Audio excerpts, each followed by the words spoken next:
Dans la vidéo d'aujourd'hui, je voudrais vous donner plusieurs choses pour vous sentir bien au quotidien. Parce qu'encore une fois, l'idée c'est évidemment de ne pas stagner, évidemment de prendre action, de passer à l'action tous les jours, de petites actions pour faire ce qui est important pour nous, donc des habitudes au quotidien pour arriver finalement à terme à ses objectifs, à sa grande vision. Mais l'idée c'est aussi de se sentir bien au quotidien, tout simplement parce qu'on ne peut pas passer son temps à courir après des objectifs en se sentant mal. Et aussi parce que la définition même d'un objectif, c'est que c'est une destination et à partir du moment où vous l'avez atteint, vous passez à un autre objectif. Donc il faut vraiment essayer tout le temps de se sentir bien aussi sur le chemin. C'est le chemin qui est important et donc d'éprouver du bien-être à faire son objectif et de trouver des stratégies, de trouver des moyens d'être heureux, d'être bien, d'être dans le bien-être au quotidien. La première chose, c'est d'utiliser la musique. Alors actuellement, je suis à Disneyland Paris, ça fait 2 jours déjà que je suis à Disneyland Paris et ce qui est assez intéressant ici, c'est que j'utilise tout le temps la musique. Où que vous soyez, vous avez de la musique. Vous avez de la musique qui va vous donner justement une certaine émotion. Il n'y a aucun meilleur déclencheur d'émotion que la musique. Donc vous pouvez vraiment utiliser la musique à tout moment de la journée pour travailler sur vos émotions, pour vous amener quelque part dans l'émotion que vous voulez. C'est-à-dire que le matin, vous pouvez vous mettre des musiques plus énergisantes. Le soir, vous pouvez, avant de vous coucher, vous mettre des musiques plus calmes. À certains moments de la journée, si vous avez besoin, vous sentez, vous avez besoin d'être motivé, vous mettez une musique motivante ou pendant que vous faites du sport. Mais d'utiliser la musique, c'est vraiment quelque chose de très important pour quelque part contrôler ses émotions, en tout cas essayer de faire changer ses émotions et donc d'être plus dans le bien-être. Deuxième point, c'est d'avoir un planning. Alors c'est quelque chose qui peut paraître, dont je parle souvent, on sait tous que quand on s'intéresse un petit peu à l'organisation, on sait tous qu'il faut avoir un planning, qu'il faut avoir des listes de choses à faire. En tout cas, il y a différents moyens de s'organiser. Là, je ne vais pas vous parler des moyens de s'organiser. Chacun fait comme il veut, chacun fait comme ça lui convient le mieux. Moi, par exemple, j'utilise des blocs pour m'organiser. Mais l'idée, c'est ça. L'idée, c'est vraiment d'avoir un planning. Pourquoi? Parce qu'à partir du moment où vous avez un planning, vous savez ce que vous devez faire. Et à partir du moment où vous savez ce que vous devez faire, vous pouvez valider que vous l'avez fait. Et donc, il n'y a rien de mieux pour se sentir bien au quotidien, de savoir qu'on avance vers ce qui est important pour nous et de savoir que justement on a fait ce qu'il fallait faire aujourd'hui.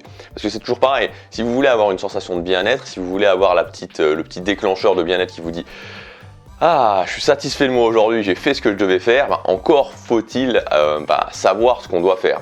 Et c'est toujours pareil, pour être dans le bien-être, il faut quelque part avant avoir fait quelque chose qui nous demandait un effort. On ne se sentirait pas bien en vacances, on ne se sentirait pas bien quand on prend des moments de détente si avant il n'y avait pas eu les moments d'effort. Donc on ne peut pas se détendre pleinement si on ne sait pas ce qu'on doit faire et si on n'a pas fait justement ce qu'on devait faire. Le troisième point, et j'en ai déjà un petit peu parlé dans le deuxième point, c'est de bien se détendre. Alors évidemment il faut se détendre, évidemment il faut avoir des moments pour se détendre. Moi je sais que le soir, à partir de 20 h en général, je me détends, vraiment, je me détends, j'arrête ce que je dois faire, je sais que je ne suis pas extrêmement productif le soir, donc je me détends et je me détends bien, je me détends vraiment pleinement parce que je sais que j'ai fait avant ce qui était important pour moi. Alors bien sûr, il y a des jours où je suis plus ou moins efficace, mais en tout cas, j'ai fait le maximum et ça me permet vraiment de me détendre. On ne peut pas se détendre si on commence la journée par se détendre, si on sait qu'on a des choses à faire et qu'on veut se détendre, on n'y arrivera pas. Donc détendez-vous après, commencez toujours par faire ce qui est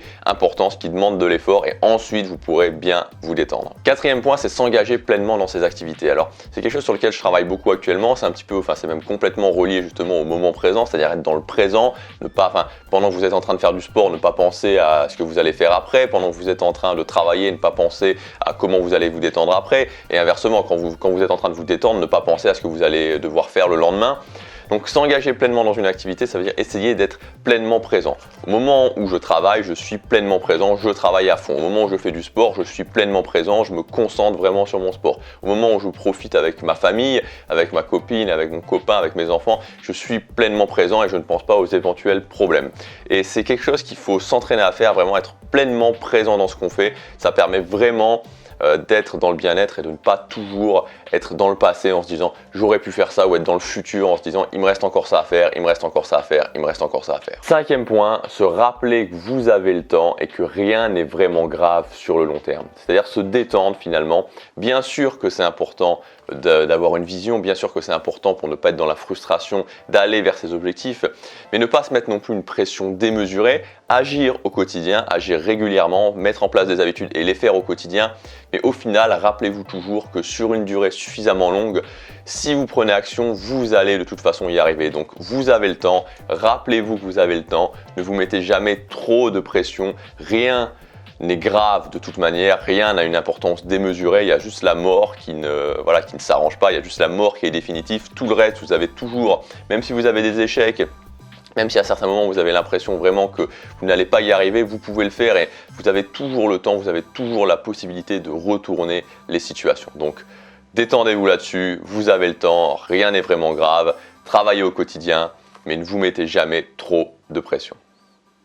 En tout cas, essayez, parce que c'est pas forcément facile, mais essayez toujours de vous rappeler ça, de vous dire à un moment donné, j'ai le temps. 6e point, s'offrir des méga récompenses. Alors moi j'essaie régulièrement, en tout cas pour le moment plutôt 2 fois par an, mais peut-être qu'après ça s'accélérera, de m'offrir vraiment à certains moments des trucs qui me font vraiment plaisir. Donc moi c'est toujours, pour le moment c'est toujours axé sur les voyages, mais m'offrir ces choses où ça va pas être forcément des voyages qui vont être liés avec un objectif, ça va pas être forcément des trucs qui vont vraiment me faire progresser, mais des choses qui me font vraiment plaisir. Et de savoir que j'ai ces méga récompenses qui vont tomber, ça me permet aussi d'être plus concentré sur le travail, ça me permet aussi de mieux faire ce que j'ai à faire, donc c'est 2 fois plus de bien-être. Je me sens bien parce que je travaille concentré, parce que je sais que je fais ce que j'ai à faire et je sais que j'avance vers mes objectifs, et en même temps je me sens bien aussi parce que je sais que cet effort-là sera récompensé et que dans 2 mois, dans 3 mois, je vais pouvoir partir dans cet endroit, partir à Disneyland Paris, partir au Japon, partir aux États-Unis, partir dans ces endroits qui me font vraiment rêver. Et voilà, et ça fait plaisir au quotidien et on sent qu'on se bat pour quelque chose au quotidien. Je résume cette vidéo pour être plus dans le bien-être au quotidien. Premier point, utilisez la musique. Donc n'hésitez pas aux différents moments de la journée d'utiliser la musique. Deuxième point, ayez un planning pour pouvoir valider que vous avez fait ce que vous devez faire à la fin de la journée. Troisième point, détendez-vous et détendez-vous après avoir fait ce qui était important. Quatrième point, s'engager pleinement dans ces activités, être concentré, être dans le moment présent quand vous faites vos activités. Cinquième point, se rappeler que vous avez le temps, rien n'est vraiment grave, il faut prendre des petites actions au quotidien, des petites habitudes au quotidien, mais rien n'a vraiment une importance incroyable sur le long terme. Et 6e point, offrez-vous des récompenses. Récompensez-vous, vous travaillez, donc vous méritez de vous récompenser. Vous verrez que ça redoublera votre bien-être au quotidien. Je vous dis à demain pour la prochaine vidéo, donc ça sera dans un autre cadre, ça sera retour à la maison, fini Disneyland Paris pour le moment. À demain, passez à l'action, soyez dans le bien-être, travaillez votre bien-être au quotidien, c'est vraiment important, chaque jour compte. Aujourd'hui, je fais cette vidéo à Disneyland Paris, ce qui explique le tableau de Bambi juste derrière moi, mais je suis pas sûr que vous pouvez le voir avec la réverbération de la fenêtre. Je vais vous expliquer comment vous allez pouvoir gagner 1 heure par jour pour faire ce qui est important pour vous, pour atteindre vos objectifs. Vous allez voir que c'est